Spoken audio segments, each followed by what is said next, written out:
Si j'avais entre 18 et 40 ans aujourd'hui, voici exactement ce que je ferais. Écoute-moi bien. Ce que je vais te dire dans les prochaines minutes pourrait littéralement changer la trajectoire de ta vie. Pas dans 10 ans. Pas dans 5 ans. Maintenant. Aujourd'hui. Et si tu es entre 18 et 40 ans en ce moment, tu es exactement à l'endroit où j'aurais voulu être quand j'ai compris tout ça.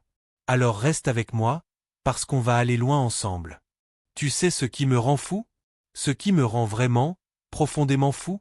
C'est que personne ne t'a appris ça à l'école. Personne. Tes profs ne t'ont pas dit ça. Tes parents ne savaient peut-être même pas. Et les gens autour de toi continuent à faire les mêmes erreurs, génération après génération, comme si c'était normal de rater sa vie financièrement, de travailler jusqu'à 65 ans pour une retraite misérable, de ne jamais vraiment vivre. Et bien aujourd'hui, ça s'arrête. Pour toi. Maintenant. Avant d'aller plus loin, je veux que tu fasses une seule chose. Juste une. Abonne-toi à cette chaîne. Parce que ce que tu vas entendre ce soir, c'est le genre de contenu que j'aurais payé pour avoir à 20 ans. Et c'est gratuit. Alors clique sur le bouton, active la cloche, et restons ensemble dans ce voyage. Parce que ce n'est que le début. Laisse-moi commencer par une vérité brutale. La grande majorité des gens entre 18 et 40 ans vivent selon un script qu'on leur a donné sans leur demander leur avis. Tu vas à l'école. Tu obtiens un diplôme. Tu trouves un travail stable. Tu paies ton loyer. Tu économises un peu si tu peux. Tu attends la retraite. Et tu espères que ça suffira. Mais voilà ce qu'on ne te dit pas. Ce script a été écrit par des gens qui n'ont pas ton intérêt en tête. Il a été écrit pour que tu sois un consommateur fiable, un employé docile, une pièce interchangeable dans une machine qui ne s'arrête jamais. Et pendant que tu suis ce script à la lettre, d'autres personnes, qui ne sont pas forcément plus intelligentes que toi, pas forcément plus talentueuses que toi, construisent des fortunes, vivent des vies extraordinaires, et dorment le matin sans alarme. Qu'est-ce qu'ils savent que tu ne sais pas encore? C'est exactement ce qu'on va voir ensemble. Et je te promets, d'ici la fin de cette narration, tu ne verras plus ta vie de la même façon. La première chose que je ferais si j'avais entre 18 et 40 ans aujourd'hui, c'est comprendre la différence entre l'argent qui dort et l'argent qui travaille. Quand tu gagnes de l'argent et que tu le mets sur un compte épargne à 2 ou 3% d'intérêt, tu crois que tu es responsable. Et oui, c'est mieux que de tout dépenser. Mais voilà la vérité que les banques préfèrent que tu ignores, l'inflation grignote ta richesse chaque année. En gardant ton argent dormant, tu perds du pouvoir d'achat silencieusement, lentement, sûrement. L'argent qui travaille, lui, c'est complètement différent. C'est l'argent que tu investis dans des actifs qui génèrent des revenus pendant que tu dors. Pendant que tu manges. Pendant que tu voyages. Pendant que tu vis ta vie. Imagine un moment. Tu as 25 ans. Tu investis 200 € par mois dans un portefeuille diversifié avec un rendement moyen historique de 8% par an. Tu ne touches à rien. Tu laisses la magie des intérêts composés faire son travail. À 45 ans, tu as près de 110 000 €. À 55 ans, tu approches les 280 000 €. À 65 ans, plus de 600 000 €. Avec seulement 200 € par mois à 25 ans. Maintenant, tu comprends pourquoi Einstein a dit que les intérêts composés sont la 8e merveille du monde? Celui qui comprend ça gagne. Celui qui ne comprend pas paie. Et la mauvaise nouvelle, c'est que chaque année que tu attends coûte énormément. Chaque année. Si tu commences à 35 ans au lieu de 25 ans, tu perds une puissance de feu considérable. Le temps est ta ressource la plus précieuse en matière d'investissement, et elle s'épuise en ce moment même pendant que tu lis ces lignes. Alors voici ma question pour toi, et j'aimerais vraiment que tu y répondes en commentaire. Est-ce que tu investis déjà? Oui ou non? Et sinon, qu'est-ce qui t'en empêche? Parce que les réponses vont m'aider à créer du contenu encore plus utile pour toi. La deuxième chose que je ferai, c'est me battre pour développer une compétence rare et très demandée. Voici ce que personne ne te dit sur le marché du travail aujourd'hui. La sécurité de l'emploi n'existe plus. Les grandes entreprises licencient massivement. L'intelligence artificielle automatise des dizaines de métiers. Et dans les prochaines années, la disruption va s'accélérer à une vitesse que la plupart des gens ne peuvent même pas imaginer. Mais voilà l'autre côté de cette réalité. Les personnes qui maîtrisent des compétences rares et à haute valeur ajoutée n'ont jamais été aussi demandées. Jamais. Le fossé entre ceux qui ont des compétences précieuses et ceux qui n'en ont pas se creuse chaque jour davantage. Alors quelles compétences développer? Voici quelques domaines où les opportunités explosent en ce moment. La gestion de données et l'intelligence artificielle. Le marketing digital et notamment la création de contenu qui convertit. La vente, parce que les bons commerciaux restent parmi les personnes les mieux payées au monde. La programmation, même des bases suffisent pour ouvrir des portes incroyables. La prise de parole en public, parce que la capacité à convaincre une salle reste une compétence surpayée. Et la finance personnelle et l'investissement, parce que la richesse suit toujours ceux qui comprennent comment l'argent fonctionne. Mais attention, ce n'est pas juste d'apprendre une compétence. C'est de devenir excellent. Pas bien. Pas correct. Excellent. Parce que les gens dans le 80% supérieur gagnent des miettes comparés aux gens dans le top 10%. Et les gens dans le top 10% gagnent des miettes comparés au top 1%. La médiocrité ne paye plus. Elle n'a jamais vraiment payé, mais aujourd'hui, dans un monde ultra connecté où tu es en concurrence avec des gens du monde entier, la médiocrité te condamne à une vie ordinaire. Et toi, tu ne mérites pas une vie ordinaire. Je veux faire une pause ici. Parce que je sais que tu lis ça et peut-être que tu te dis, mais moi, j'ai déjà raté du temps. J'ai déjà 35 ans. Ou 38 ans. Est-ce que c'est trop tard pour moi? Non.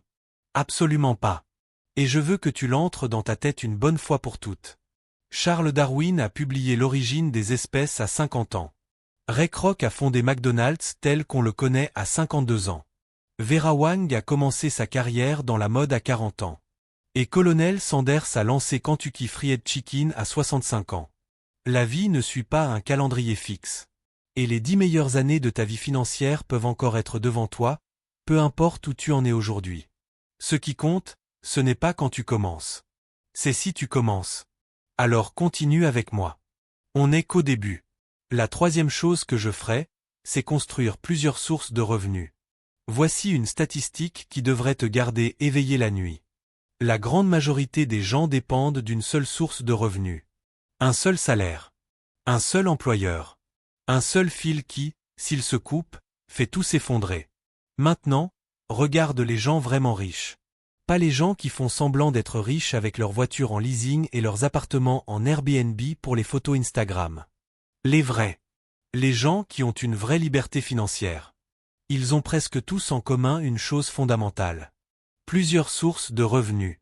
Des dividendes d'actions. Des revenus locatifs. Un business en ligne. Des royalties. Des revenus passifs de différentes natures. Parfois un salaire en plus de tout ça. Et la beauté de la chose, c'est qu'on n'a jamais eu autant d'outils pour construire des revenus supplémentaires qu'aujourd'hui. Internet a démocratisé l'entrepreneuriat d'une façon qui était inimaginable il y a 30 ans.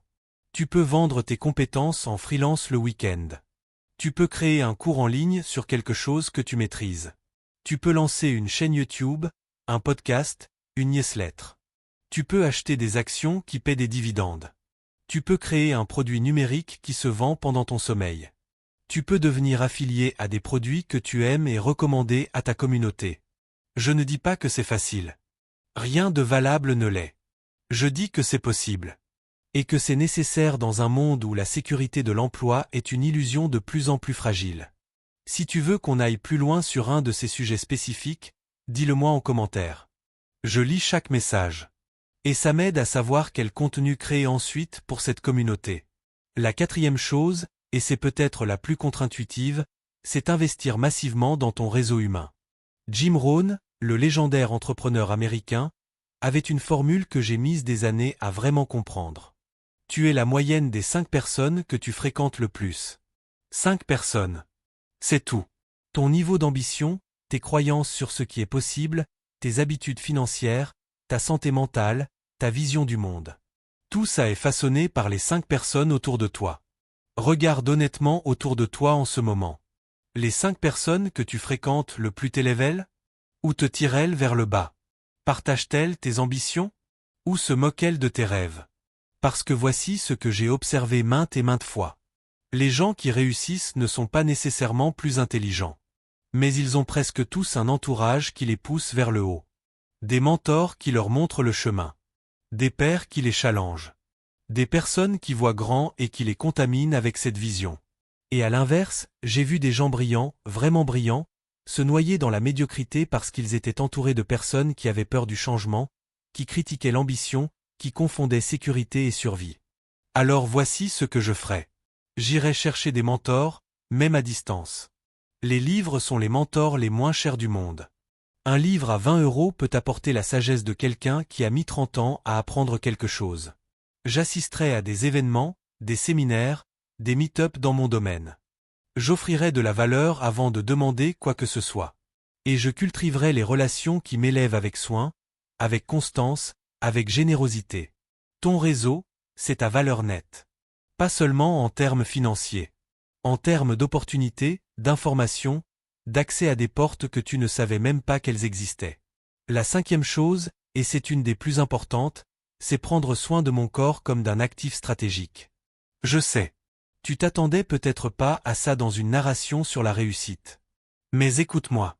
À quoi ça sert d'être riche à 60 ans si tu es trop malade pour en profiter? À quoi ça sert d'avoir de l'argent si tu n'as plus d'énergie pour vivre? À quoi ça sert de tout sacrifier pour réussir si ton corps s'effondre en chemin? La santé est le fondement de tout. Sans elle, tout le reste s'effondre. Et voici ce que j'aurais fait différemment si je savais ce que je sais maintenant. Traiter mon corps avec le respect d'un athlète professionnel, même si je ne suis pas athlète. Dormir 7 à 8 heures par nuit sans culpabilité, parce que le sommeil est la récupération du cerveau et du corps. Bouger chaque jour, pas pour être beau sur Instagram, mais pour que mon cerveau fonctionne à pleine capacité. Manger de vraie nourriture, pas des produits ultra transformés qui sabotent mon énergie et ma clarté mentale. Et gérer mon stress de façon proactive, parce que le stress chronique est un poison silencieux qui détruit la santé, les relations et la performance. Les personnes qui réussissent le mieux dans la durée ne sont pas celles qui brûlent la chandelle par les deux bouts. Ce sont celles qui ont construit des rituels sains qui leur donnent l'énergie de performer jour après jour, année après année. Ton corps est ton outil numéro 1. Investis dedans. Voilà. On est au cœur du sujet maintenant. Et je veux t'emmener encore plus loin, parce qu'on n'a pas encore parlé de la chose qui, selon moi, sépare définitivement ceux qui réussissent de ceux qui restent bloqués. La 6e chose, c'est travailler sur ma psychologie avant de travailler sur ma stratégie. Tu peux avoir la meilleure stratégie du monde. Le meilleur plan. Les meilleures informations. Si ta psychologie est défaillante, si tes croyances limitantes te sabotent en coulisses, tu ne construiras rien de durable. Je vais te donner des exemples concrets de croyances limitantes qui détruisent silencieusement des vies. L'argent, c'est sale. Alors tu te sabotes inconsciemment chaque fois que tu approches d'une vraie richesse. Je ne mérite pas de réussir. Alors tu fuis les opportunités qui te font vraiment peur. Les riches exploitent les pauvres. Alors tu associes la réussite à quelque chose de moralement mauvais, et tu te barres toi-même la route. Je ne suis pas assez intelligent, pas assez beau, pas assez bien éduqué. Alors tu ne passes jamais à l'action parce que tu attends d'être prêt. La vérité, c'est que personne n'est jamais prêt. Les gens qui réussissent agissent malgré la peur. Ils agissent malgré le doute. Ils se lancent avant de se sentir prêts. Et c'est l'action qui crée la confiance, pas l'inverse. Alors si je pouvais donner un seul conseil sur la psychologie, ce serait celui-ci. Fais le travail intérieur. Identifie tes croyances limitantes. Questionne-les. Remplace-les par des croyances qui te servent. Et n'aie pas honte de chercher de l'aide pour ça, que ce soit un thérapeute, un coach, un livre ou une communauté. Parce que la plus grande transformation qui doit se produire dans ta vie ne se passe pas dans ton compte bancaire. Elle se passe d'abord dans ta tête. La 7e chose, c'est définir clairement ce que la réussite signifie pour moi, et non pour les autres. Voici le piège dans lequel tombent beaucoup de gens ambitieux. Ils courent après une vision de la réussite qui n'est pas la leur. La maison, la voiture, le statut, le titre sur le LinkedIn. Et ils arrivent parfois à l'obtenir, cette réussite. Et là, ils se retrouvent vides. Parce que ce n'était pas leur rêve. C'était le rêve que la société leur avait vendu. Alors voici les questions que je me poserais si j'avais entre 18 et 40 ans aujourd'hui. Et j'aimerais vraiment que tu y répondes honnêtement pour toi-même. À quoi ressemble ta journée idéale, heure par heure, si l'argent n'était pas une contrainte? Qui veux-tu être dans 5 ans, pas juste ce que tu veux avoir? Quel type d'impact veux-tu avoir sur les gens autour de toi? Qu'est-ce que tu ferais gratuitement tellement tu adores ça? Et dans 10 ans, regardant en arrière, qu'est-ce qui te ferait dire que tu as vraiment vécu? La clarté sur ces questions change tout. Elle oriente chaque décision. Chaque sacrifice a du sens parce qu'il mène quelque part que tu veux vraiment. Et chaque matin, tu te lèves avec un but, pas juste une routine. Je veux m'arrêter ici une seconde. Parce que si tu es encore là, si tu as résisté à toutes les distractions et que tu continues de lire, ça me dit quelque chose sur toi. Ça me dit que tu es sérieux. Que tu veux vraiment changer quelque chose dans ta vie. Et ça me touche vraiment. Alors je vais te demander de faire 2 choses simples maintenant. La première, c'est de liker cette vidéo si elle t'apporte de la valeur. Ce geste simple m'aide énormément à la diffuser à des gens qui en ont besoin. La deuxième, c'est de partager cette narration avec quelqu'un entre 18 et 40 ans que tu connais et qui aurait besoin de l'entendre. Parce que l'information qui change une vie, ça se partage. Et maintenant, continuons. Parce qu'on a encore quelques vérités importantes à explorer. La 8e chose que je ferai, c'est apprendre à vendre. Je sais. Ce mot fait peur à beaucoup de gens. La vente, c'est pour les manipulateurs. Je ne veux pas forcer les gens. Je ne suis pas un commercial dans l'âme. Mais voici ce qu'on ne comprend pas. Chaque jour de ta vie, tu vends quelque chose. Tu te vends toi-même en entretien.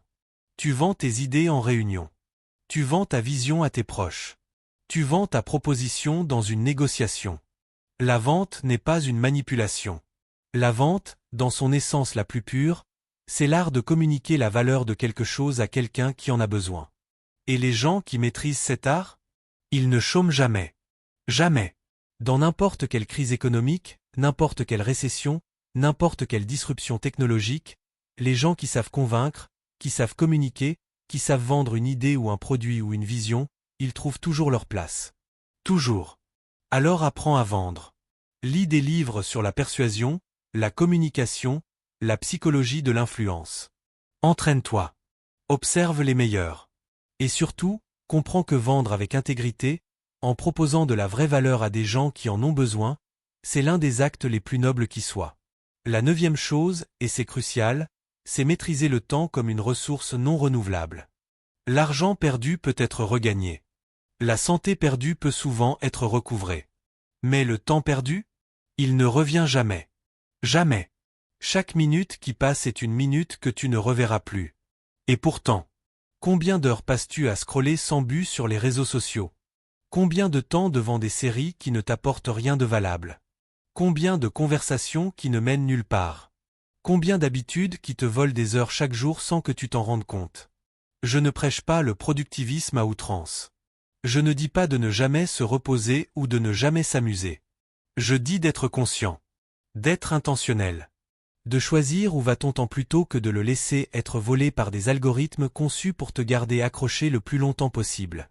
1 heure par jour consacrée à apprendre quelque chose de précieux, c'est 365 heures par an. En 1 an, tu peux devenir sérieusement compétent dans un domaine. En 5 ans, tu peux devenir exceptionnel. Tout ça avec 1 seule heure par jour. La question n'est pas si tu as le temps. La question est comment tu choisis d'utiliser le temps que tu as. La 10e et dernière chose, la plus profonde, c'est cultiver la patience stratégique. On vit dans une époque d'immédiateté. Tout doit aller vite. Les résultats doivent être instantanés. Si quelque chose ne marche pas dans les premiers jours, on abandonne et on passe à autre chose. Mais les plus belles choses de la vie, les choses qui durent vraiment, se construisent dans le temps long. Une entreprise solide. Une relation profonde. Une expertise rare. Une santé robuste. Un patrimoine significatif. Tout ça demande des années, pas des jours. Et voici le paradoxe magnifique. Les gens qui ont la patience de jouer le jeu long finissent par aller plus vite que ceux qui cherchent des raccourcis. Parce qu'ils construisent sur des fondations solides. Parce qu'ils ne s'effondrent pas à la première tempête. Parce qu'ils capitalisent sur leurs efforts au lieu de tout recommencer à zéro à chaque fois que ça devient difficile.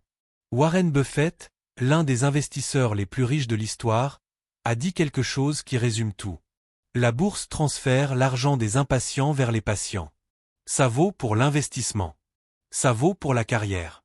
Ça vaut pour les relations. Ça vaut pour la vie.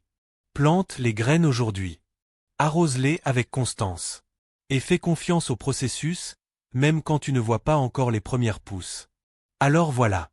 On arrive à la fin de ce parcours ensemble. Et je veux faire une synthèse pour toi. Si j'avais entre 18 et 40 ans aujourd'hui, voici exactement ce que je ferais. Je ferais travailler mon argent pour moi dès maintenant, sans attendre.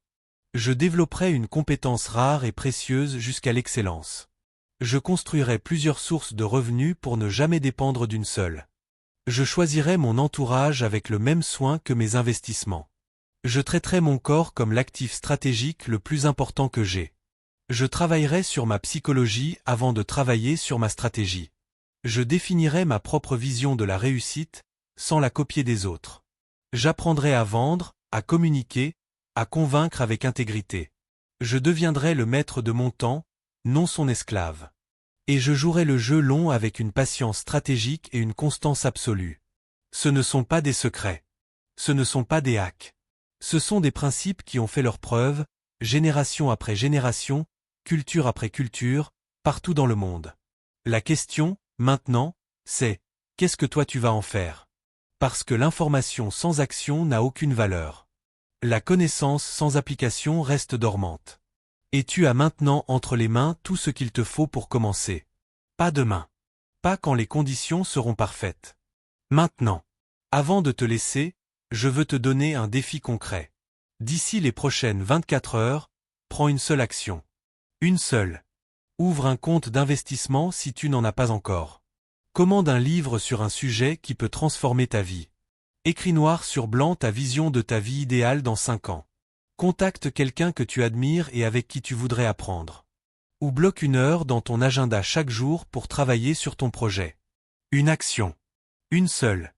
Parce que c'est les premières actions qui créent l'élan. Et l'élan, une fois lancé, devient quelque chose de difficile à arrêter. Et dis-moi en commentaire quelle action tu as choisie. Je lis vraiment chaque commentaire. Et cette communauté, c'est un endroit où on se pousse mutuellement vers le haut. Alors rejoins-nous. Partage ton engagement. Et regardons ensemble jusqu'où on peut aller. Si cette vidéo t'a apporté quelque chose, même une seule idée, même une seule prise de conscience, alors fais-le savoir avec un like. Ça ne coûte rien et ça m'aide énormément à continuer à créer ce type de contenu pour toi. Abonne-toi si ce n'est pas encore fait. Parce que ce qu'on vient de traverser ensemble n'est que le début. Il y a encore tellement à explorer. Sur l'investissement. Sur l'entrepreneuriat. Sur la psychologie de la performance. Sur les habitudes des gens qui réussissent vraiment. Et je serai là, à chaque fois, avec tout ce que j'ai. Pour toi. À très bientôt.